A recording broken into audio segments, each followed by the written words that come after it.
welcome back to the channel, man. So today I'm actually going to be trying to make one of these vertical videos. I've never done a video in this style before, so I figured it's worth a shot. Anyhow, this is going to be a really quick video. I just want to talk about my mini bike collection I have kind of accumulated here. There's 4 bikes in total. One of them's not mine. This one, as you guys know, is Bravus. It's got a Predator 212. It's a Doodlebug that we extended. This is an Oryx Earth Special Edition Gold. This is number 70 of 1,000, completely stock. I haven't done anything to that bike. This is also an Oryx Earth bike, but we did a motor swap on it. That is actually an MXR 212 from Max Speeding Rods.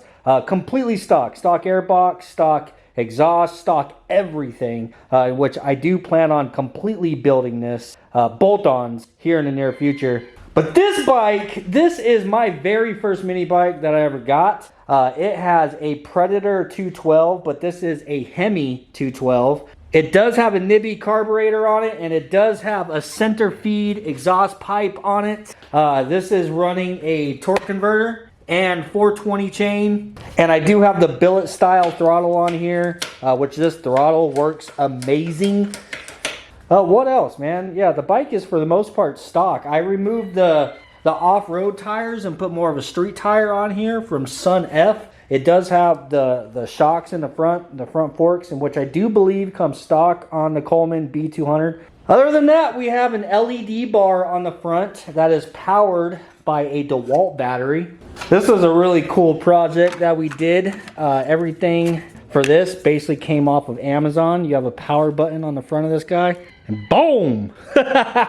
Instant daylight, baby! Anyhow, this bike internally is completely stock. It even still has the governor on it. Matter of fact, all my bikes still have the governors on them, except for my son's. That's the only one we've done a governor delete on. I actually took this bike out for a top mile an hour the other day, and it tops out at 45 miles per hour, which I was kind of surprised by.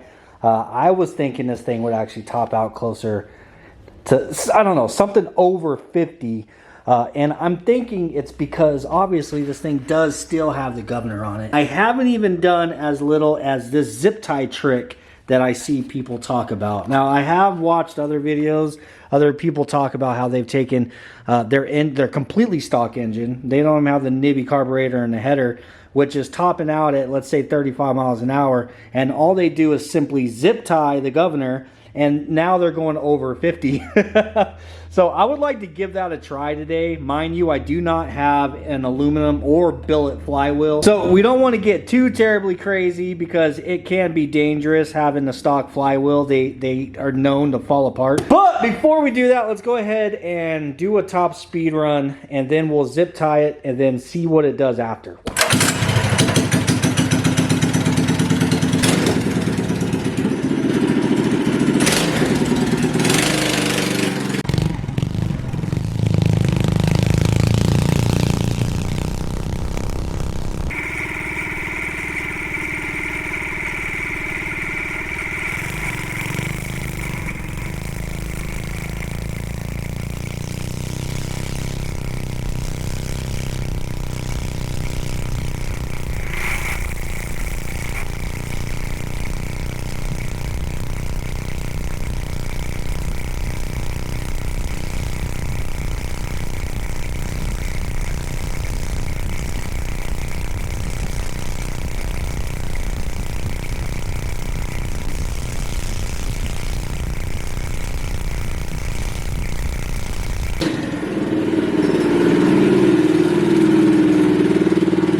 So that one was 42 miles per hour is what I topped out at. If I had a little bit more road, I probably could have got it up to the 45 that I got previously. When I did the 45, I was out in the desert on a stretch of road that I didn't have to worry about cars or anything. So anyhow, moving on. All right, so now what we're gonna do is the zip tie trick to the governor. So you see that spring right there? Whenever I pull on this lever, do you see how that spring expands? So that's what we're going to try to do, is zip tie that to where it's not capable of expanding like that. And supposedly that should give us some more RPM which will give us some more mile an hour. Get our zip tie in here. Put a little bend in this thing so it comes my direction. The engine's nice and warm too. All right, cinch that guy up. We're gonna cut our little tail off the zip tie here. So now I have a zip tie going around that spring, holding it to where it can no longer expand. All right, let's go see if it made a difference.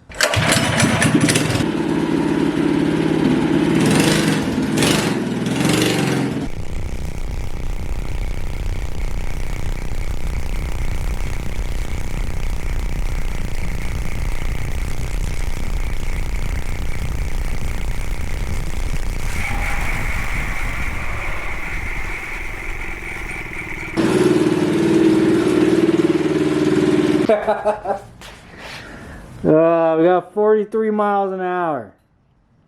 So, yeah, I don't know if that necessarily worked. I've already gotten 45 on this thing.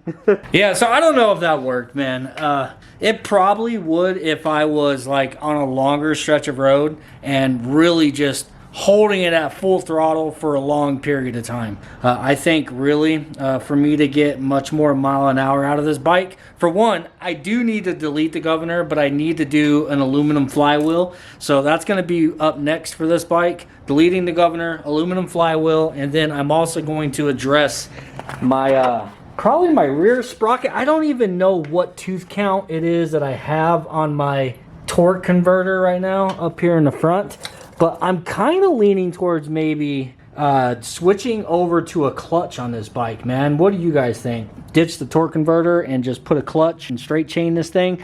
Maybe a larger sprocket in the rear. I'm not sure. But anyhow, guys, I hope you enjoyed this one. Just know that there is a lot of upgrades coming for this guy. And of course, we're going to be putting the MXR 420cc electric start engine on a bike here very soon.